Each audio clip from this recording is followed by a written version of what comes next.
All jokes aside, we about to keep it real. All jokes aside, all jokes aside, all jokes aside, we about to be 100. All jokes aside, all jokes aside, all jokes aside, we about to keep it real. All jokes aside, all jokes aside, all jokes aside, we about to be 100. All jokes aside. You're now watching All Jokes Aside, first episode with my man Derek Gaines will be joining us today. We're going to be talking about different things about comedy and whatnot, the good, the bad, and the ugly. You know what I'm saying? So I want y'all to get familiar with that because that's what we're going to be talking about for every episode, man, the good, bad, and the ugly. About comedy, man, a lot of people don't know that comedy has some crazy sides to it. And I want to hear it from some of the greats, some of the up and coming people, and we're gonna talk, man, because I love comedy, and comedy is an amazing tool, and I just want everybody to know what we got going on. You know what I'm saying? So stay tuned, man. Derek Gaines. All right, man, what's going on, man? We at the first episode of All Jokes Aside, man, featuring my man Derek Gaines, man. You might have seen him on The Last OG, Broke Ass Podcast. I'm a game show. I'm sorry, Broke Ass Game Show. Dude, very funny, man. I listened to your stand-up, man. That joint was hilarious. Thank you, man. Appreciate it. First of all, where you from, man? Let's get to that. Like, get to the little small stuff first. So where you from, man? Yeah, born in Cali, raised in Philly, Jersey, and living in New York. I'm quarantining at my mom's house, the house I grew up in Lindenwald.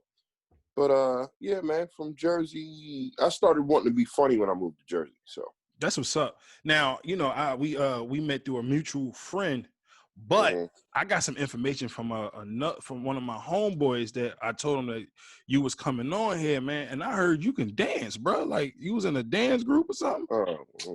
Yeah, I used to do that back in the day. Nice little hobby that I keep going, keeps the blood flowing, you know, keeps my joints loose. But back in the day, I used to dance. I used to be in a crew, and we used to go around battling and listening to the music and dominating the dance floor. But that's all. Yeah, I was 20. I was in my 20s once. It's a good time. A lot of things happened in that decade. Yeah.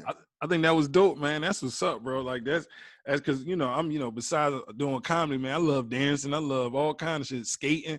I'm from North Jersey. Movement, yeah. Yeah. You know what I'm saying? I'm from Jersey too, so I'm from North Jersey, so we like to dance, skate. Oh yeah, y'all love house dance. Yeah, house music. Yeah, we put that. I want to thank you. Nigga, it's over. We put that on. I used to play clubs in Newark where, as soon as it was over, they moved the tables and start the house music, and niggas with the dreadlocks and the ACGs would put their guns down and dance to Follow Me. They would follow me. Yeah, Yeah, they loved that damn song. Jersey niggas was funny, but yeah. That's us. That's us, man. And you see some of the most gangsters dudes dancing in the hood. Mm-hmm. And they be dancing. They don't be put the burner down real quick, nigga. Let me get my house dance on. Yeah, they can grab a whole rag and do one of these and shit. Yeah. In the club with a gallon of water with extra shirts. Word. So, real quick. So, one of my questions, you ever seen the movie? What was it? Brown Sugar. Mm-hmm. Remember her question was like when the first time you fell in love with hip hop. Yeah. So I wanted to kind of steal that. Like when was the first time you fell in love with comedy or stand up or whatever? I was always into it. I had a very weird upbringing. My mother, when she was pregnant with me, I used to give her the throw up disease. Like when she had pregnancy, so I was the kid I was an asshole. Mm-hmm. So everything she ate, she threw up. Everything she ate, I made her throw up because I guess I was allergic to everything. Mm-hmm. So if at that rate, if you keep throwing up what you eat to support you and the baby can die.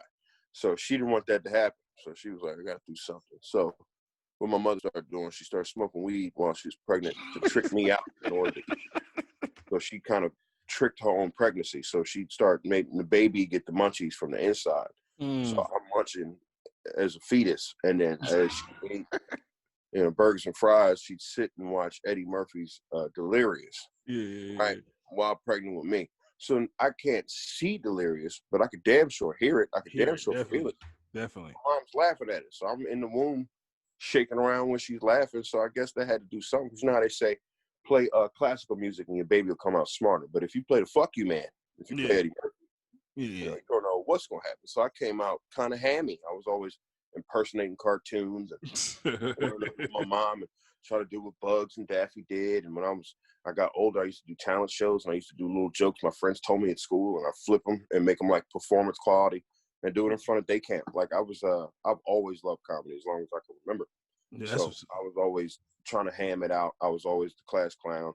I was always the person during the summer trying to get the girls with the jokes. I was always trying to be funny. I was always trying to do a Bernie Mac impression. Like I was, you got to understand, when I was 15, it was 2000. So I rewind. When I was 14, Chris Rock, Bigger and Blacker came out. When I was 15, Dave Chappelle's Killing Him Softly and Kings of Comedy came out. And I saw all of those religiously. So at 15, I caught the bug. I wanted to understand how you do that. But I didn't start telling actual jokes on stage until I was 19. For real? I wish I kind of wish I would have started younger, man. Like I ain't gonna front. I started like at, I was like 20, I want to say like 25, something like that. When you're supposed to start. Yeah, but I would have loved to start a little earlier, man, because I always been funny. I always been like that, like you said, the class clown type nigga, making the people laugh. Like I'm a people's person, so like I always been into it, and like that was kind of like my thing too. Like I used to like watch Comedy View every night. I couldn't go to bed without it. Like I had to go to watch Comedy View. I had to watch and the old Comedy View with the BlackBerry right? Yeah. But back then, like what I'm saying. So I always like wanted to watch it. Always had to be around something funny. All my movies is some all my favorite movies most of them got comedians in it. So I always always the same way, like making people laugh and shit like that. That's good to like to know and shit like that. Yeah. That's dope. That's dope. All right, so let's get into a little bit of the meat and potatoes, you know what I'm saying? Like what I call, so the reason why it's called All Jokes Aside is because I want to know about some of this real shit, because a lot of people don't know that comedy has like a crazy side to it. Everybody think it's just funny, and a lot of people think only bad thing that can happen to a comedian is like a nigga stealing your jokes. And I'm like, no, that's not it. But that's one of my questions though. Have you ever had somebody steal your joke and like, or like even did it in front of you or something like that? Well, yeah, I've had that, but I never blamed the hack because he's a hack. So what you got to do is, Naeem Lynn, that's one of Kevin Hart's boys. Naeem Lynn told me the greatest thing I ever heard as a young comic.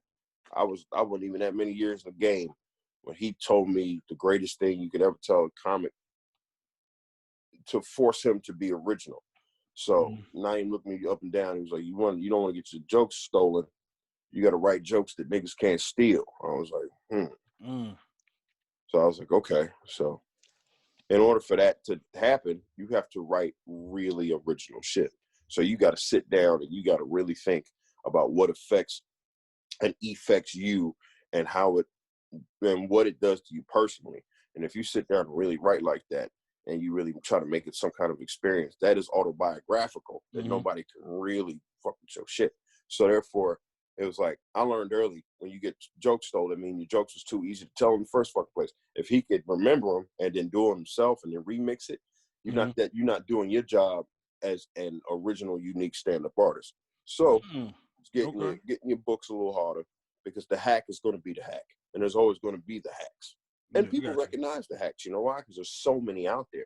So when you separate yourself just a little bit with your jokes, they're gonna be like, oh, that nigga don't sound nothing like that nigga. Because everybody's a carbon copy of Kevin Hart. Everybody's a carbon copy of Tiffany Haddish. Everybody's a carbon copy of blah, blah, blah. But that nigga sound like him. He don't sound like nobody, or she don't sound like nobody. So you gotta go, oh, that's who I'll gravitate to. The person that's absolutely original in a world that is a bunch of carbon copies. So yeah, so just write shit that people can't steal. No, and that's a good what's the name? Like when this shit happened to me, like it shit did happen to me, but it was like one of my homeboys on my team took my shit. And I'm not gonna say it wasn't original, but I was young in the game in it anyway. But it was just the fact that the nigga used it word for word. It wasn't that he remixed it. He used it word for word. And what he tried not to do was take like he left like maybe one part out of it. And I'm Left like, your bro, name out. yeah, like you could still see what was going on. Like, nigga, what the fuck? Like, and his excuse Will Wright was, oh snap, I'm not Will Wright. Yeah, that's kind of fun. yeah. Like, and his excuse was, yo, I needed it. I'm like, what the fuck did I need, nigga? Like, like what you mean you needed it? That kind of like, that kind of hurted me. But I understand where you coming from. But like, yo, what like? Was you there when somebody stole your shit, or like was you just? I heard it on TV, or I heard it. Oh, yeah. Shit. Yeah, the stealing is different. They use that for big. Yeah, I've seen people use that. I used to say that joke, but they be like on a BT show or VH1 or some stand-up show on HBO. You go, oh, that's what I watched me that night. So they can take it and put it on TV. I get it, but that's happened. It's happened, but not too often. But yeah, I can call once or twice. Yeah. Didn't really bother me any. I haven't really taken losses. It just taught me to write better.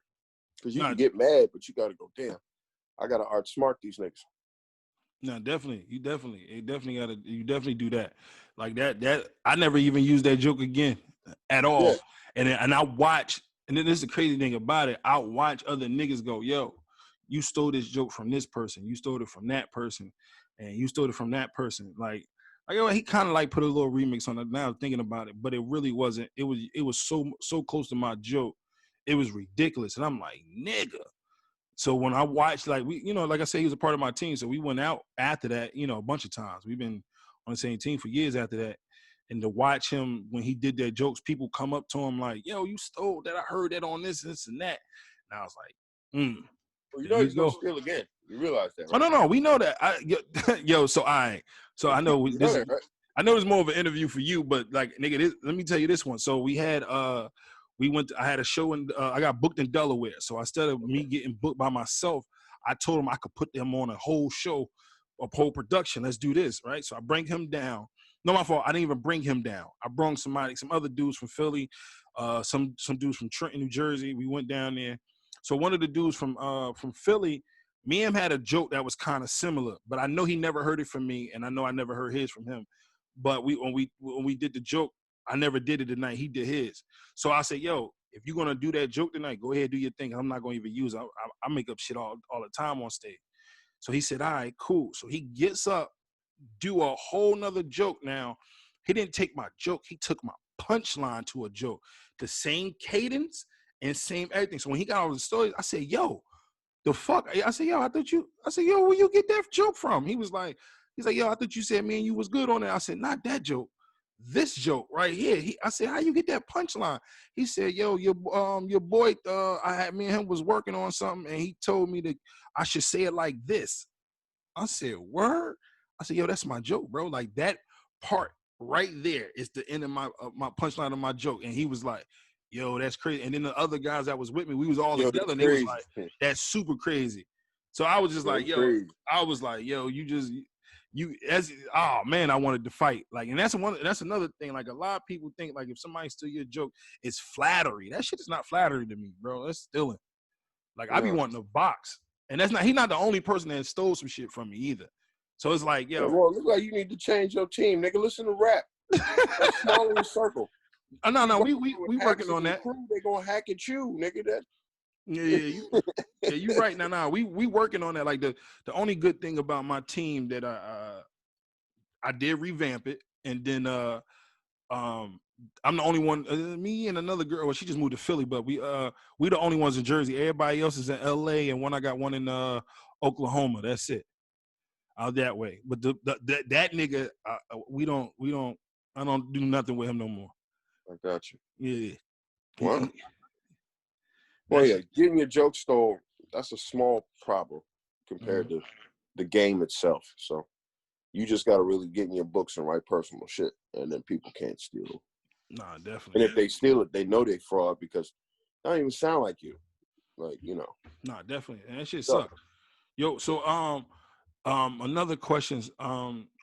what are some of the sacrifices you had to make to get to the level you at? Because I mean, Yeah.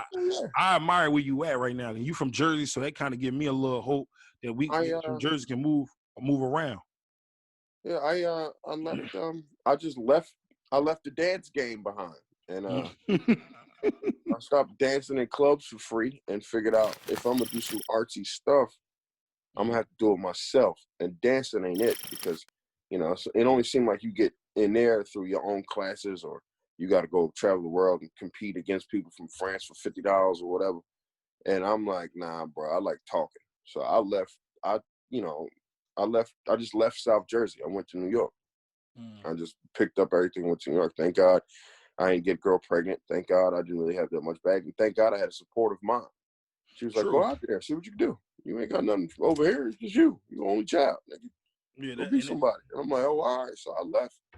And then New York is just the land of milk and honey when you trying to tell jokes. And at the time, it was just like I was already doing comedy in Philly for 5 years. So when I moved up to New York, I already had a little bit of chop in me. I had some chops. I had stage chops already. I was already working and killing in front of Southwest and North Philly crowds. So it wasn't like a hard transition. I just had to learn how to write more universal material, because New York is so big and you just can't tell SEPTA jokes in New York because they're not going to get you. You can't tell niggas be wilding at the corner store over there on Broad now. Like, you can't. You gotta change up. You gotta live. You gotta go see what the world is. You gotta see what the tourists are into, what black people are into, white people, what Spanish people are. You gotta move to New York. You gotta get into the scene. You gotta smell the air, and then you know how to become a part. So it was a lot of just driving back and forth when I wasn't living up there. And then when I was living up there, I had a job, but I was always calling out to do jokes. So I wound up losing those apartments, but I never lost my spots in New York. I always had to go back to mom's house, pack the car up, put clothes in the trunk, drive up, sleep in the car sometime right before I went back to that job, because I lost stuff up there, but I never lost the drive to be in New York. So I had just sacrificed, just not hanging out in Philly. I was always trying to score something in New York. I was always trying to get on stage somewhere in the city. I was just always trying to be in Manhattan at one spot, trying to just tighten, sharpen up, tighten, sharpen. And for years and years and years, it happened until one day this cool club opened in New York, and they already banged with me before they opened. So as soon as they opened, it was like, Derek, what do you want from us? I was like, constant stage time. So yeah, when the club opened and started popping, I was on every weekend. And then I just started making money, and everything started to change. And I was just working. I started going to other clubs. I got past the other clubs, working.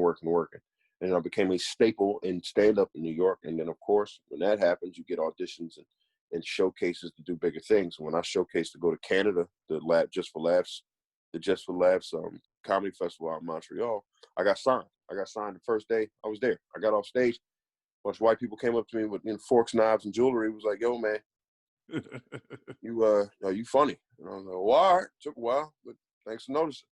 And ever since then, I've been on, because like a year after that I got signed, I got Broke Ass Game Show. So that's what's up. Like, nah, and you know what? That's crazy that you said that. Like, a lot of people have been telling me, like, yo, you need to go to New York. You got to go to New York, because I want to go straight to LA. And they like, nah, go to New York, and they'll see you. My question for you is, if you're trying to go to LA, you want to act, and you think you got enough substantial comedy to make it as some kind of cool, funny actor out there, that's fine. Me, I wanted to learn how to do stand-up for real. I didn't do it just to go to LA to get picked up and do something. So if you want to learn how to joke, you want to be with the jackals, the jokers, the real stand-up hoofers, that's New York City. LA, they out there, but they out there trying to get roles. And the roles will come. I mean, go to LA is fun every time, but go when LA call you to go. Go when LA got a job for you, because when you out in LA, you just spending money in the desert. Let me tell you, and that feels worse than spending money in the East. Yeah. No, you're right. Like, I mean, my reason for going to LA ain't really even actually for. I mean, it's for comedy, but I love LA. I just love it. I got family out there. I love going. You know what I'm saying? I ain't gonna front. Every time I go, I don't want to come back. New York, I actually hate New York because I got family out there. Like, that's, so like, it's like a different monster to me. So it's just like, New York is just. I'm from North Jersey, so I'm from North. So that we always had that rival. Oh, you want to be like us? So I was always not fine in New York. But that was one of my reasons for not even doing. Your reason for like getting with trying to be a shark in this game with the stand up and all that. That was my reason why I didn't do the videos and stuff with people fast or anybody. I mean, my boy that actually told me about you, his name DJ Light Eyes, and he used to be in round one or whatever. Oh, and, yeah, I remember the round one, niggas. Yeah. So he was doing video. He was going viral. He was begging me. I ain't gonna say begging me, but just asking me to do these viral videos. And I was just like, yo, I'm trying to get this stand up down. So I wouldn't even work with him for like the first 2 years. I didn't even work with him. I just try to get I wanted my name to be known. Like, oh, this nigga is a problem on stand up before you knew me as a comedian. Because a lot of the sharks, you want to say, they wasn't fucking with the video dudes like that because at first. At first. Like, niggas reluctantly got into those videos because they knew it would get their views up in order for people to watch their stand-up. So they had to, it was all right, I guess I'll do this video. So. Yeah. So but I get you. Yeah, that was my... Become a local celebrity. So you already got it. Become a local big guy. That's what I did. I became a local celebrity. Mm-hmm. My name rang around the Laugh House. And as soon as it did that, Ray was like, nigga, you got to get up out of here. Yeah, that's one of my favorite. You got what it takes to do what you want to do in New York. He was like, these Philly niggas, they catch local fame and they stay local. Yeah. You don't want to stay local. Go be great. Go to New York. And that's what Philly niggas told me back in they was telling me that. And they was telling me that in 04, 05, 2006, 2007. It was like, yeah, go ahead. Yeah. Go be somebody. And I moved out to New York in 2009. Yeah, Teray, I fuck with Teray. Teray, my guy, man. I try to go to. He got other than this. Teray taught me how to write a joke. Word? Did you take his class? Class? I did. Looking back, it makes me laugh. But I actually learned the whole algorithm of joke telling. Premise, bridge, punchline. He really broke down premise, bridge, punchline to me so much that I just automatically saw how to write a joke when he made it that plain for me. He was like, look, it's 3 parts. Any way you write a joke, no matter how big, how much small, how many words, how many not words, it's premise, bridge, punchline. It's whack, whack, whack. If you write under those 3 guidelines, you do anything. I was like, all right, work. And you learned that from his class? Yeah, I learned it from his class. I ain't gonna front. I refuse to take the class. You're doing good. Because a lot of comics think it's cheating to take a comedy class instead of just learning yourself. So I wouldn't. It just, to me, it's just. All right, I put it like this. I've seen a lot of the niggas like that, like came up in my little wave that took his class. I don't know if it. I'm not saying the class seemed like it was bullshit, but these niggas is sucky. Like these niggas. Well, some niggas paid attention. I mean, I was really, because Ray's hilarious, so you can't really blame hilarious too. So I don't know. Whatever taught us, it made sense to me. And me and Lawrence Killebrew and a couple other people, we latched on. Me and Lawrence was the one that learned the most. Me and Lawrence figured out, okay, that's how jokes work. And then we took off. We wanted to make careers out of it. I don't know. Definitely. I don't know how other niggas do, but that's how other niggas do. I don't know everybody's process. I can't really give too much advice because I know my own process. Everybody got a process. Everybody got a way they go forward. Mm-hmm. So if somebody want to do stand-up, the only thing I would tell them is get on stage, boy. Figure it out, because I don't know. You gonna figure out the way you process. You talk, yeah, definitely. Now, my question is, do you actually write jokes or like? Absolutely. You write them on paper, like? I write them on paper. Oh man, I wish I can do that, man. That's like really hard for me. I can't. I write on stage. Like that's the only way I can write. Seem like. Yeah, a lot of niggas used to tell me that, and it's fine. You can do that, but me, I see when you write stuff on paper. For me, this ain't for you, because if you create on stage, good for you, Jay-Z.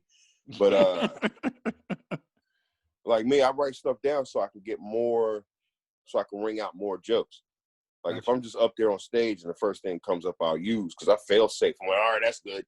When you write, you can rewrite stuff. You can write bigger punchlines. Because for me, I get to see all that I can say. When you're thinking of what to say, you can't drop it out. But if I can write it all down and see what I can actually say on this mic that's going to punch them in the face, I'm writing my own jabs. I'm like, all right, that's a jab. That's a jab. Here comes a big-ass uppercut. especially if I put this word here and that word there. Like I like seeing what I'm about to say to these people. So yeah, writing for me is fun. No, I believe it. Plan out. I want to learn. Like I'm not going to even front. I want to learn how to actually Well, write a joke. Hit me up one of these weeks, and I'll give you a quick rundown Okay, on how to just kind of set your shit up, and then you maybe go from there. No, definitely. I mean, matter of fact, I'm gonna send you. What I'm gonna do is I'm also send you a video of my work. Let me just so you can see something like okay, because a lot of I'm not saying I just go off the fly. Like when I'm hosting, it's different. When you hosting, you can go off the fly. You gotta do. You know, you do something, you do crowd work, you do this and that. But like when I get on stage and I do my jokes, I'm not saying I just go off the fly all the time. Like I write them in my head on my way there sometimes or something like that. I just like physically write them on paper. It's kind of hard for me. I might write a premise down because I don't want to forget it. But I never wrote like a full out joke. I write full out premise, bridges, and punchlines just to see what they look like, and then I say them to hear how they sound, and then I go, all right, that could work. Yeah.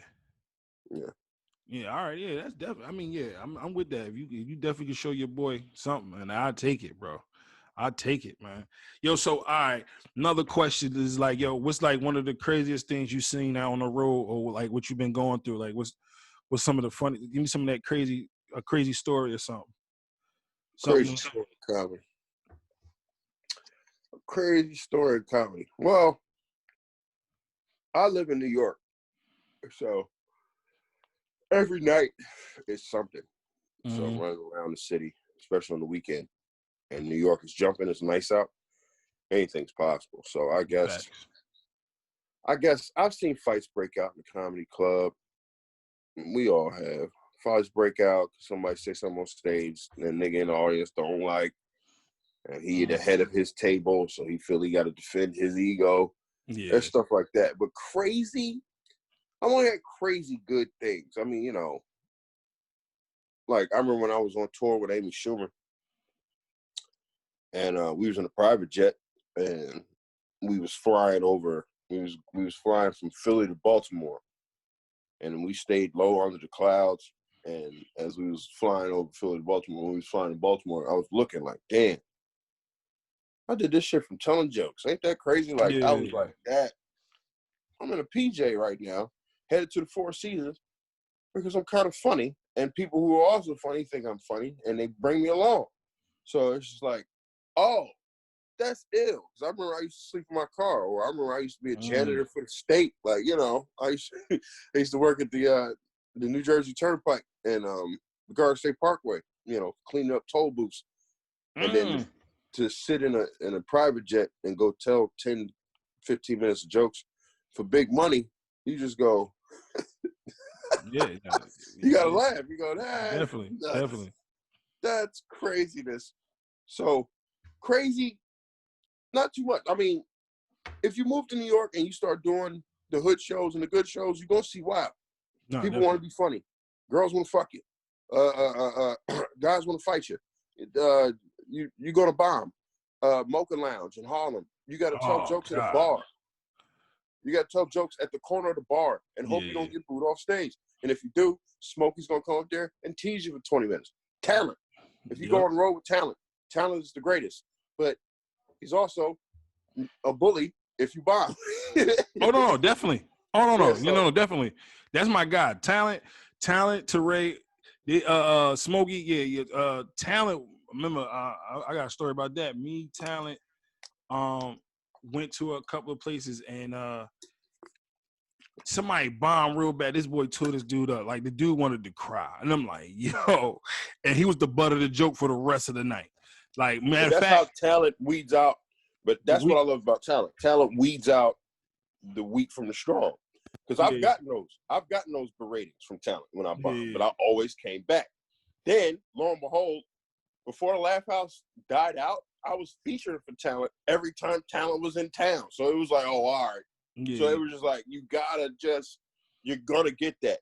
Niggas gonna be niggas. So but this is how you get your teeth sharp out here. Because they the best kind of people to try to get funny in front of. Yeah, no, definitely. If you're really funny, they really gonna give it to you. Like, oh, this nigga's look, blah, that's my nigga right there. You know how many shots I've taken and I don't even drink? But the raucous niggas that came up to me like, yo, nigga, you funny as shit, bro. You should get this shot with us, man. Because No. you know, you got my mind off a lot of things. I was gonna kill a nigga last night, but your little jokes about that with the biscuits and shit got me right. Yo, No, get definitely. the shot. And I'm like, I don't even drink, but I'll drink for these things. But Yeah, definitely. when your way in to the people who are crazy or whatever ain't violent, it ain't, you had to prove you had to do something different, and you get to tell jokes to get into these cool circles. Oh, that's the funny man. Or the girls be like, nigga, you stupid. And then you hanging out with her girlfriends. It's just because that's the wild part to me, that I can open my mouth and say things, and people will go, you know what? You my friend now. Come over here. No, Let's hang out. definitely. There you go. That is one of the craziest things in the world. Like I done had niggas come up to me to do it, like a black owned corner store was in, I think it was Burlington Township or whatever. And I go in there. I used to help them out because I did the alarm system. I used to do alarms. I used to work for Comcast, shit like that. And so I did the alarm system. So we got real cool. And his man in the back, they used to make the sandwiches. He was like, yo, bro. He was like, man, somebody came in the store earlier and said that was your man. He was looking, you know, saying all this good stuff about you. And I'm like, yeah. He was like, I'm like, well, what do he have? Like, what do he look like? He was telling me, I was like, man, I don't know that guy. I said, but look, anyway, anyway, how it go is, right now I'm everybody's man because I'm that guy. Like everybody gonna say I'm his boy or whatever because I'm funny or this and that. Yeah. Like you say, when you go to the bar, I don't really drink either. I'm not like if I go to the bar, if you see me with a drink, I didn't buy it. And it'd be funny how not females, but dudes will buy you a drink. Bro, what you drinking? I'm like, I'm about to get this ginger ale right now. Stop playing with me. See, look, you still telling jokes. I'm like, nah, bro, I really want a ginger ale. He's like, man, get what you want. A ginger ale. Nigga, nah. Get something harder than that. I'm like, all right, fuck it, I'll drink it. Yeah, definitely. So you're doing all the right things, bro. It's just the circles and the setups you put yourself around. It's all levels. Because all I do is go back to the bar at the comedy club after all is done, and that's when everything happens. Definitely. That's when the magic happened. Really, when you get off stage, and all your friends is comics too, and y'all talking about the night. And yeah. So it's just it's crazy for the story. fact that it could be your life if you really commit to wanting to really be a funny dude. Yeah. I live for the story. Girl. Yeah. I live for the story. The story is the best part. Like you said, once you get off, like you gonna do your thing on the stage, but when you get off, when people want to interact with you, that's the best part. Like that's where you network at. That's where you get the people are gonna come to your next show. That's where the nightlife is that. Yeah. A lot of my guys didn't believe that shit in the beginning. I'm like, bro, you gotta network with the people. Fuck this. No offense to the promoter, but that nigga, he just trying to get the next, whatever, the next little check. He ain't gonna just book you on the next show because you was funny on this show, nigga. He gonna go to another nigga. These people right here, you put on a show or whatever, we can get them to come to our next joint and make more money. Like, you know what I'm saying? Yeah, man. Yeah, talk to the audience. Yeah, definitely. That's them to actually like you. They feel like, all right, if they feel a oneness with you somehow. Like you got on stage, made them laugh. You get off stage, you talk to them like human beings. They go, oh yeah, he cool. Yeah. I got his next whatever. Yeah, he cool. Like, say, I get it. So yeah, comedy, bro. So so you do you feel like comedy like changed the person that you was before comedy, before you did stand up? Absolutely. Okay. Absolutely. I didn't get the swag and confidence until the jokes start happening. Until I was able to, like, I was always like not necessarily shy. I was always shy in front of the people I didn't know. Like I didn't know how to. But when you do stand up and you kind of step out on shit you wrote in your diary, and now you get chicks standing up for you, dudes paying tickets with their lady to come. Like when a nigga goes, all right, man, I gotta bring my lady to go see another nigga that could potentially take your lady. Yeah. That's pretty funny. You go, wow. So when I started putting all that together, I was like, seems like the game is don't play the game, just get nice. And then all of a sudden the game comes to you. So I didn't think like that until I was like, man, I'm a comic, nigga. I'm just get on this mic, talk. And when I get off, they'll ask me all the questions I need in order for me to be dope. Like, it ain't like, it's like, you shouldn't, half the battle is you getting up there doing something that they can't do. So automatically you already a step ahead. So when you get down, just don't be a dick. Just be cool about what you doing because they already think you cool because you up there. Nah, facts. They not. Facts. They want to be funny, but they didn't take the step. Nigga, you took the step. So if you already taking a step, when you step down, it's up to them to step to you like, hey, so, and then they go, you just be like, yeah, and then they be like, yeah, I always cool. tell niggas that being a comedian, it makes you a unicorn. Cause Yeah. cause everybody a rapper. Like when they see me, cause I come in there, I be fly to death, nigga. I got on 2-3 chains. I be gold out. You know what I'm saying? I look, niggas be like, what you do? I be like, they be like, you a rapper? I'm like, nah, I'm a comedian. Niggas be like, oh shit, word, you're a comedian. Like, But that's cool, but you gotta be funny. Oh no, we here. Yeah, you got to do it. If you gonna wear the chains, I'm all Oh, no. for the new comic. I'm all for the comedian now that dresses like the rapper. That's dope. But you have to be hilarious. Yeah. If you're gonna wear them chains and you're gonna have all them distractions on, you better make sure that those distractions ain't stronger than your set. No. We working over here. Like I don't have that issue at all. That's not the issue. Word. Nah. I'm an entertainer, man. Like I just love entertaining, period. So like I gotta feel good. Like I'm one of them niggas like, nigga, I need a good hairline for me to do a good night. My hairline is on point, nigga. My hairline on point, nigga. We gonna have a good night, nigga. That's how I feel. I get you. Yeah. That's dope. But we be having fun though with it though. Like I like I said, I just feel like when you're a comedian already, like you said, you got to be cool. People already want to be a part of what you're doing because of you. If they do see you that you funny, they all in your face after the show. They loving you. They showing you mad, crazy of love and attention. So I'm like, yeah, I understand where you coming from with that joint. Definitely. Yeah, because you walking around with a hidden treasure. Because everybody gravitate to the funny motherfucker. Everybody. Yeah. So not everybody can do it.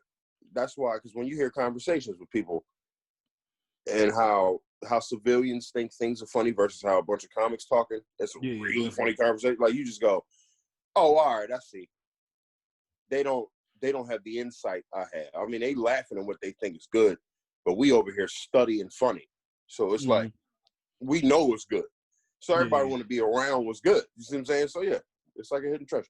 Yeah, definitely. Yo, do you like? Yo, I know one thing I struggle with. I ain't gonna say struggle with, but besides a comedian, like I love helping people. Period. Like I just like give a nigga help on they punchline, especially if I see a nigga like really grinding. I don't mind helping them with their joint. But what be bothering me is I help this dude, but he got a whole team. They won't even tell him that he like you need to work on this or you need to do this. They're called yes men. Yeah. A lot of people got yes men. Welcome to the world, bro. Yeah, that's why I can't stand them then. If you want to say that. Like I can't stand seeing niggas like I done seen niggas that been hanging with niggas that's pretty funny. They be doing their thing, but they won't help this little nigga. I'm like, bro, what are we doing? Are we gonna really get to this bag for real? Are we playing, or you just doing it because, like you said, everybody think it's cute and whatever because you up on stage because you got confidence, but you're not doing nothing with the confidence. It just look like you just up there fucking around. You fucking up what I love. That's what I feel like. Word. So I'm gonna help you so you can stop fucking up what I love. That's really funny. Good for you, Will. Yeah. That's good. That's actually really good. That's a good idea to have, especially. How long you been doing it? I just February made 7 years. 7 years. So yeah, you got all the basic principles down, man. The more you talk, I'm like, all right, this dude really want it. Yeah, no, definitely. I got a lot of kids, man. So I gotta I gotta stop fucking around. Like I got 6 and 1 on the way. I'm out here. Yeah, you better stop. No, I'm done. Most I got comics I know, the funny ones got kids, and because they grind like they got like there's little mouths to feed. So I get it. Nigga, I got neutered though. I can't make no more. I'm good. Oh, you second me? Yeah, I did it. I did it in January, man. I had to. I had to. That's really good. See, this is all the stuff you got to talk about.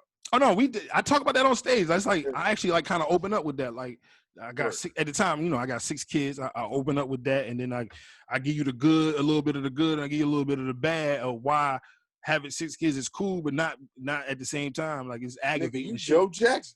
That's crazy. Definitely. I'm about to start something around here. Like I'm about to buy a crib. When we buy a crib, we starting a YouTube channel. We got to. These kids. Yeah, you got a whole cast at the house. Yeah, nigga, of everything. Like I got one daughter, right? I'll tell you something. I don't even tell this on stage, but I got a daughter. She's 3, right? I don't give a fuck what she's doing. Like she could just break out into a dance. Okay. Like and she just be dancing. I'm like, what song are you listening to? Nothing. Oh, all right. I'm like, yo, what the fuck? Whole clique. You got a whole Modern family in there. No, definitely. I got some characters in here, bro. I got some characters. Like one night, matter of fact, I tell you this. I do like every once a week. I do like a recap of a week of school here because the kids can't go to school, so I do a week of. That's kind of like my only stand up I get to do really because I really don't want to do like the live stand ups, but that's about the closest I'm gonna give y'all. So I'll tell you a story. We was playing Monopoly one night, nigga. It's like 3:00 in the morning. No bullshit, right? And the little ones, we sent them to bed. So my two oldest, it's me, my wife, and my two oldest, we playing Monopoly. So I sent my oldest daughter in the room to see why my daughter's crying. So she comes back, she's not crying anymore, but 5 minutes later, she's crying. So I said, Auntie, why she crying? She said, I don't know. She didn't say nothing to me. She just stopped. But then I walked out the room. So I was like, all right, cool. I looked at my wife, she pregnant. She like, nah, I'm not getting up to go check on this little girl. So I, daddy had to go over there. So I went in there, I hit her with that straight daddy shit. Hey, what's going on? Why you crying? Don't play with me.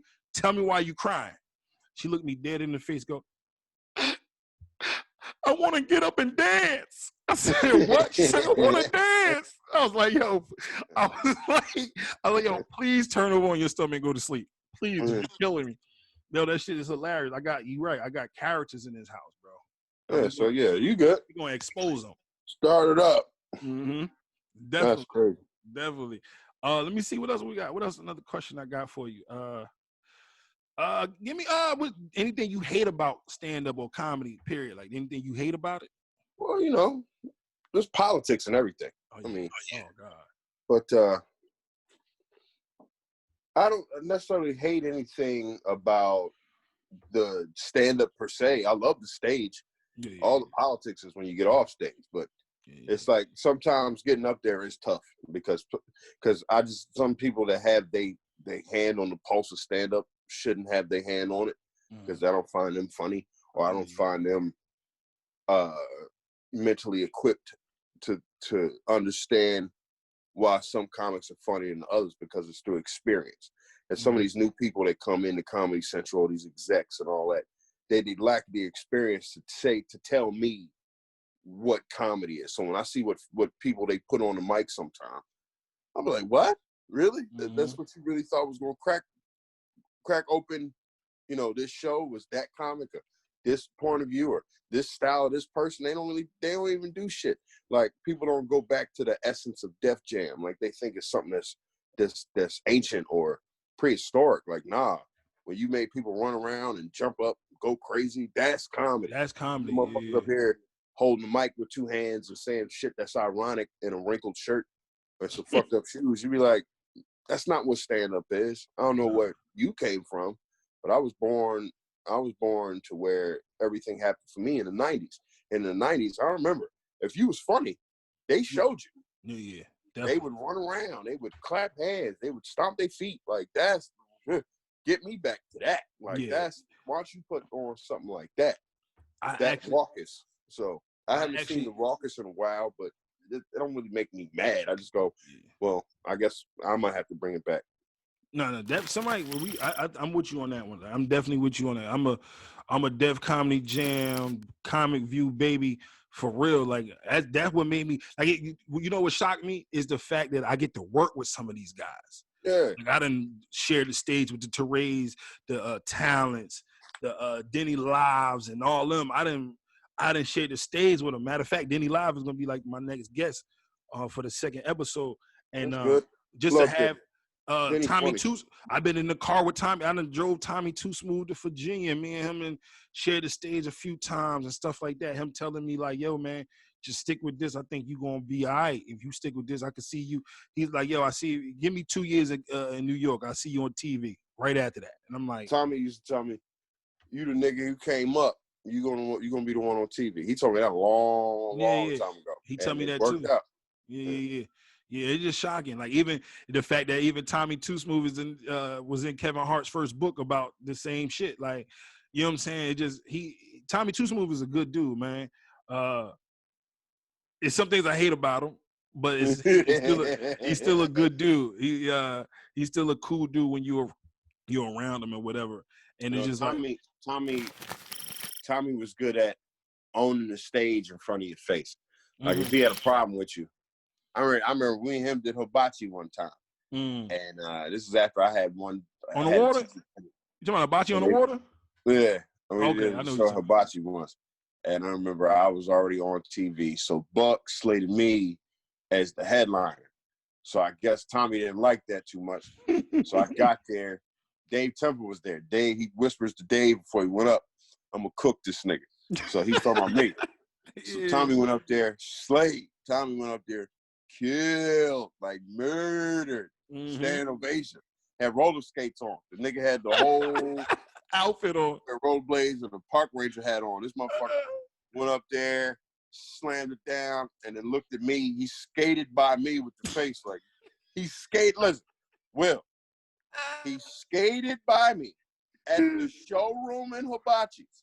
Skated by me. They say, "Yeah, let me see what you do now, nigga." And I went up there and I bombed for 45 minutes. And it was great because I knew what he was doing. And I was like, all right, Tommy, you still the man. Ain't nobody tell you weren't.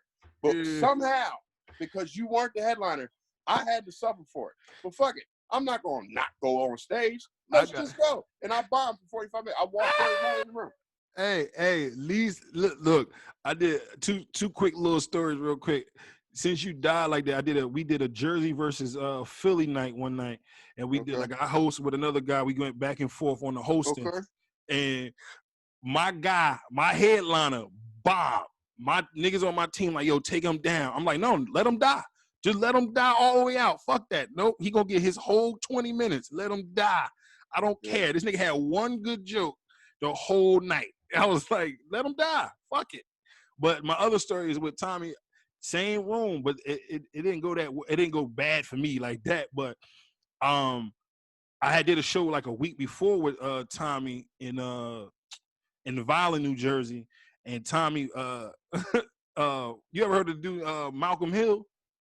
Yeah, I know Malcolm. They call him Same Joke Malcolm Hill. That's my guy. I know Malcolm. He been on he still do the shower. He do every DJ, every fucking joke you ever.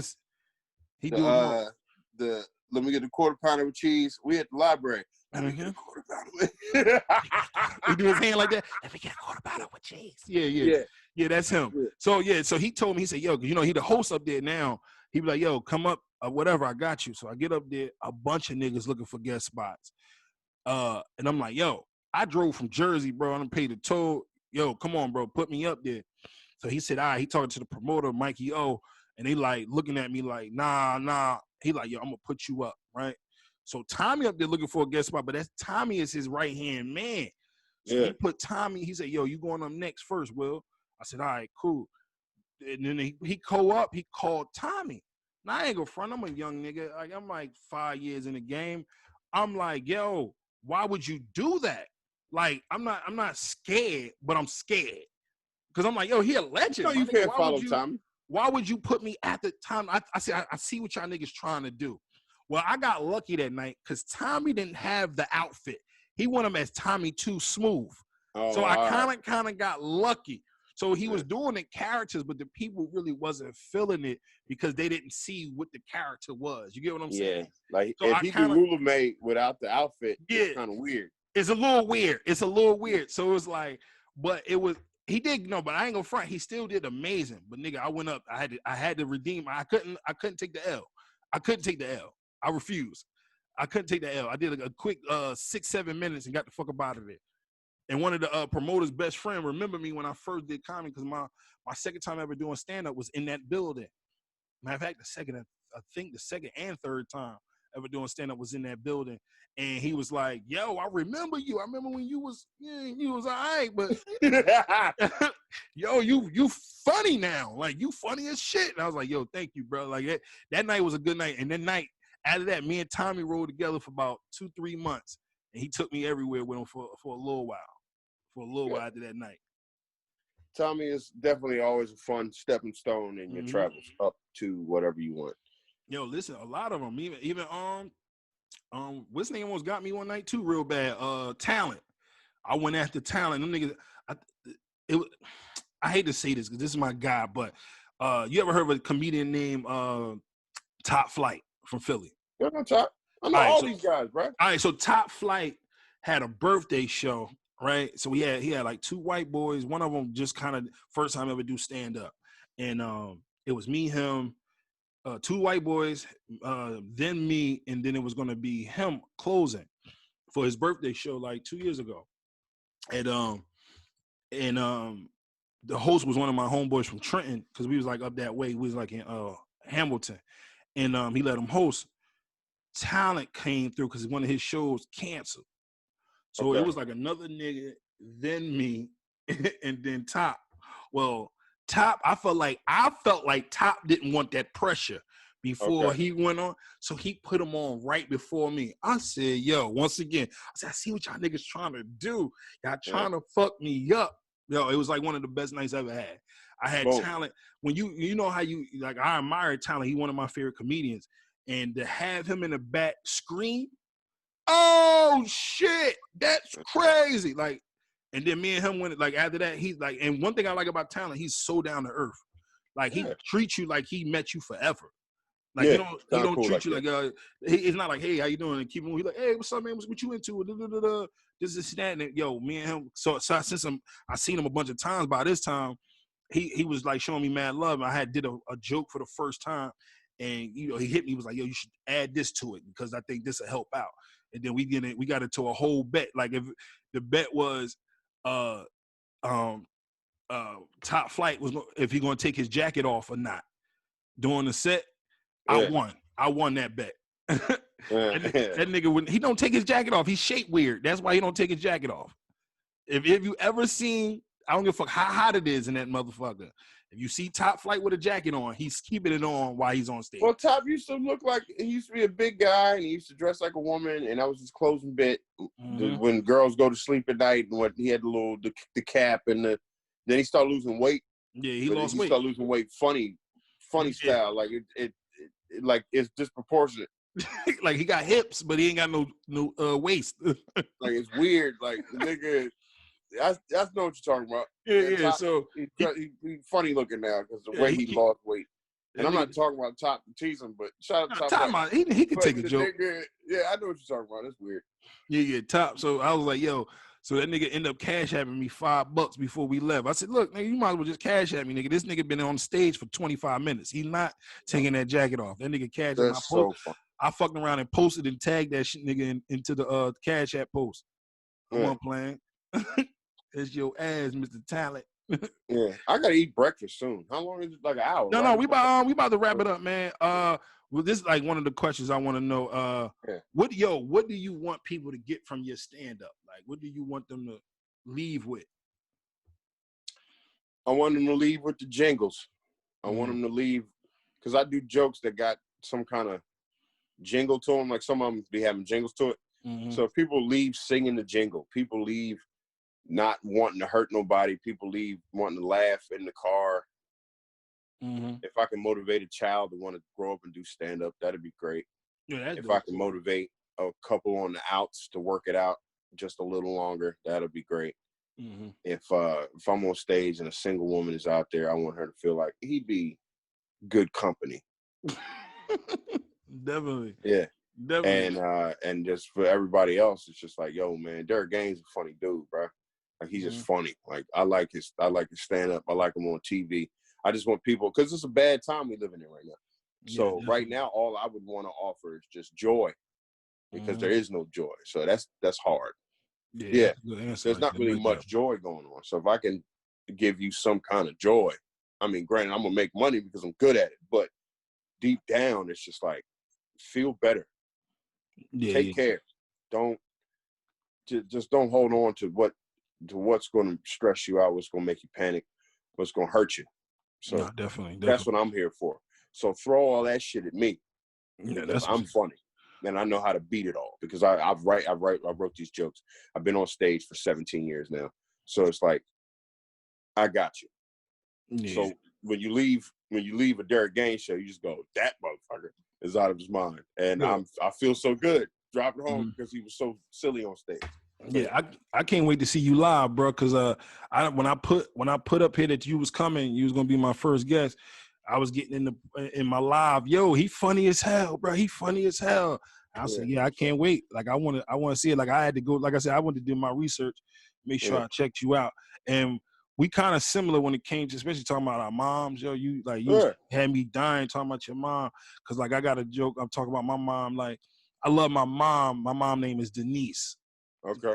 I can't stand that bitch Niecy. That's the like her alter ego. I can't stand that bitch. Yeah, that's good. So that's good. Yeah. So like, yeah, you know what I'm saying? So like it was like when you were just talking when you was talking about your mom, I was just sitting there like, yo, I feel his pain. I feel his pain. So and then of course, I'm my re-debut on Last OG is tonight. Come on tonight. Okay. 10:30. Okay. All right. Yeah. So real quick, just before we wrap it up, tell people what you got coming out, what's out, or whatever. Hey, Derek Gaines. I'm from, your shit talking from South Jersey, from Lindenwald. That's right. I'm back on the Last OG. I'm on episode 9 and 10. So tonight is my re-debut. Then I got a few funny scenes on the next episode, which leads to season 4, because they putting us back in season 4, which is pretty fly. That's beautiful. And I got a movie coming out June 12th called The King of Staten Island with Pete Davidson and Judd Apatow. I got a little spot in that too. And it's a real funny spot. Me and Pete Davidson have like a fight scene with Hulk hands on, and it makes a real good content. So, yeah, man. So, and make sure you listen to No Need for Apologies. It's one of my podcasts I got with the great Monroe Martin, and the 6 Foot Nothing podcast. Look for that too on YouTube with my boy Dave Temple and my team, the 6 Foot Nothing. That's Monroe Martin, Dave Temple, Menu and Heart, Reggie Conquest, Amino Monty, Chloe Hilliard, and myself. So yeah. Man, I appreciate you just doing this, man. At this time, man. I can't wait to meet you, bro. I really want to meet you. I want to work with you. I can't we gotta hit the stage together. I gotta book you or something, man. Bring you back to Jersey or something. We'll figure out something, man. But I appreciate you just saying yes to this with no issues, and just saying, yo, I got you, no problem. So man, thank you, bro. Have a good and blessed day, bro. And you too, bro. More power. God bless you and that big ass family you got. Yo, man, thank you, man. I need that. Throw them prayers in there, baby. Throw them in there. That boy got himself a rolling circus. He got 6 kids, 1 on the way, and a wife. Good for you, bro. And all my kids by her. And that's old school. And that's old school traditional great. Yeah. I'm gonna be blessed. Rise, black man, rise. I'll see you soon. Man, love you, bro. Appreciate you, man. Stay great. All right, you too. All right, people. Once again, man, I want to welcome you to the All or Nothing. All Jokes Aside show, man. I really appreciate it, man. It was a great interview with Derek Gaines. He did his thing. We did our thing together, man. I wish that man nothing but success or whatever. Stay tuned, man. We will be more. I am your host, comedian Will Wright, man. I love you and good night. Oh, God bless you. Whatever. Good night, good afternoon, whatever. All right. See you later.